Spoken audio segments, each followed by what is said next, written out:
गोवा के एक night club में 6 और 7 दिसंबर की दरमियानी रात एक भीषण आग का हादसा होता है, जिसमें अभी तक जो रिपोर्ट्स मिल रही हैं उसके मुताबिक 25 लोगों के मारे जाने की और 6 लोगों के घायल होने की खबर है। क्योंकि एक डेवलपिंग स्टोरी है जिसमें लगातार सारी चीज़ें चल रही होती हैं, रेस्क्यू वर्क हो रहा होता है और मतलब हॉस्पिटलाइज भी लोग होते हैं, इसलिए इन आंकड़ों में फेरबदल होने के बदलाव होने की संभावनाएं, अपडेट्स हो सकता है इसमें और आए। लेकिन ये आग लगी कैसे, क्या हुआ था इसके पीछे, और वहाँ पे जो इन्वेस्टिगेशन एजेंसी पहुंची है या फिर वहाँ पे जो रेस्क्यू वर्क के लिए जो ऑफिसर्स पहुंचे, जो टीम पहुंची, उन्होंने क्या देखा, चश्मदीदों ने क्या बताया, सारी जानकारी हमारे साथी अर्पित इस खबर पर पूरी नजर बनाए हुए थे। तो अर्पित, सबसे पहले तो मुझे बताइए कि ये घटना कितने बजे के लगभग की और किस तरह से फर्स्ट रिपोर्ट हुई और किस तरह से एक्शन लिया गया इस पर? देखिए, जैसा कि आपने बताया कि ये जो पूरा घटनाक्रम है ये 6 और 7 दिसंबर की दरमियानी रात तकरीबन 12 बजे के आसपास का है। जी। पणजी से, राजधानी पणजी से लगभग 25 किलोमीटर दूर एक गांव है अरपोरा। यहीं पे एक क्लब है बिर्च बाय रोमिनो लेन।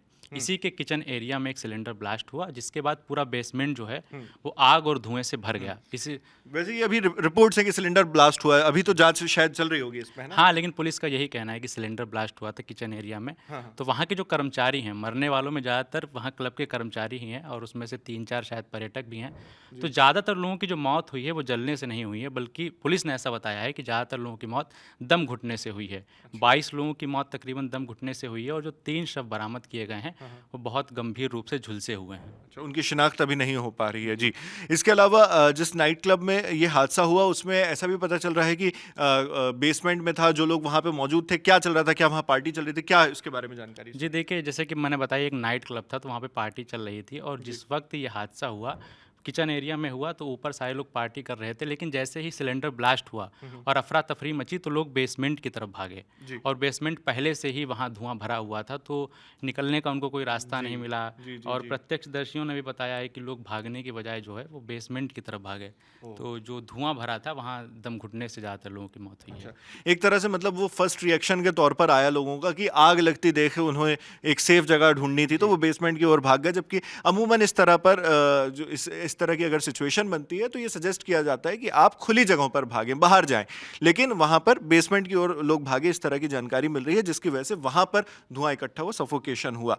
इसके अलावा इसमें जो फायर सेफ्टी को से संबंधित कोई जानकारी आई सामने? हाँ, उसमें ये भी कहा जा रहा है, जो शुरुआती रिपोर्ट्स हमारे पास आ रही हैं उसमें ये बताया गया है कि जो फायर सेफ्टी नियम है उनका पालन नहीं हो रहा था। जैसे ही ये बात मुख्यमंत्री प्रमोद सावंत को पता चली तो उन्होंने निर्देश भी दिए कि अगर इसमें भी जो भी अधिकारियों का या मैनेजमेंट का हाथ सामने आता है तो उन पे कार्रवाई होगी। वो रात को दौरा करने भी पहुंचे थे और उन्होंने क्या कहा वो हम आपको सुनवाते हैं। अभी प्रिलिमिनरी पता चला है, उससे 4 लोग वो टूरिस्ट हैं, बाकी लोग उस क्लब के यानी कर्मचारी थे।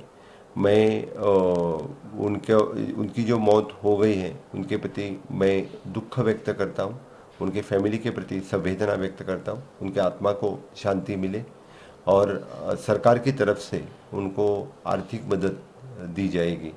6 लोग जो अस्पताल में हैं उनके लिए अच्छी से अच्छी ट्रीटमेंट गोवा मेडिकल कॉलेज में दी जा रही है। इस पूरे इंसिडेंट की मैजिस्ट्रियल इंक्वायरी हमने बिठाई है।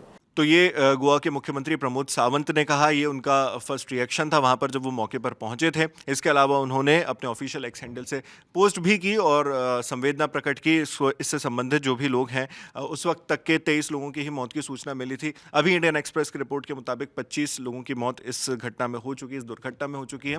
इसके अलावा चश्मदीद जो वहाँ पर मौजूद थे, जिन्होंने ये पूरी घटना देखी, वो क्या बताते हैं वो भी आप सुनिए। मैं एक्चुअली घर पे जा रहा था, तभी देखा कि आवाज़ आया फ्लाश का वगैरह, तो मैं देखा कि मेरे एक्चुअली नियर बाई घर है इधर। मैं देखा तो कि अभी आग जला। एक्चुअली मोस्टली क्या होता है इधर, कभी पटाखे जलते हैं, कुछ फंक्शन होता है वगैरह, तो उतना ये मतलब हम लोग ने इतना वो चीज़ नहीं लिया, मतलब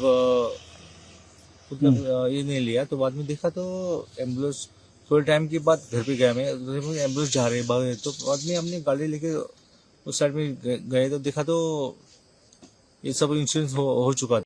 अच्छा, जब दुर्घटना हुई तो उसके बाद फर्स्ट रिस्पांस जो होता है रेस्क्यू का, वो अधिकारियों की ओर से होता है, पुलिस, फायर ब्रिगेड की टीम, इन सब की ओर से होता है। तो जो गोवा के डीजीपी हैं, उन्होंने इसके बारे में क्या जानकारी दी है वो भी आपको सुनवाते हैं। एक ये अनफॉर्चुनेट इंसिडेंट हुआ है यहाँ पे अल्पोरा के अंदर में एक रेस्टोरेंट कम क्लब है, वहाँ पे 12:04 पे पुलिस कंट्रोल रूम में इंफॉर्मेशन आई कि वहाँ कोई फायर इंसिडेंट हुआ है और वहाँ इमिडिएटली पुलिस और फायर ब्रिगेड और एम्बुलेंस वगैरह सब ने रश किया उधर।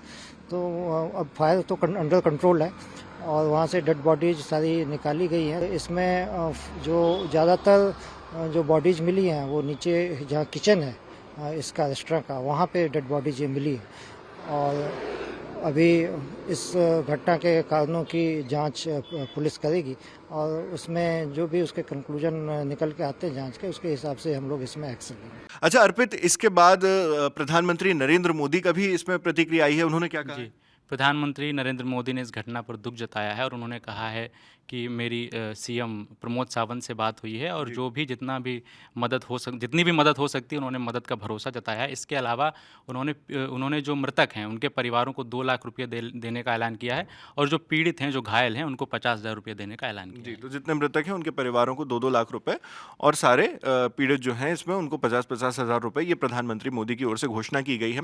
जैसा कि हमने आपको बताया कि इस खबर पर लगातार अपडेट्स आ रहे हैं, जैसे-जैसे जांच चलेगी, जैसे-जैसे इसकी कार्यवाही आगे बढ़ेगी, उसमें नई जानकारियां जुड़ती जाएंगी। जो भी होगा, खबरों पर हमारी नज़र बनी हुई है और जो भी बड़े अपडेट्स होंगे वो हम आप तक इसी तरह लाते रहेंगे। हमारे साथी अर्पित कटियार ये सारी जानकारी दे रहे थे। मैं हूं शेख नावेद, कैमरे पर राशिद हैं। देखते रहिए दी लल्लन टॉप।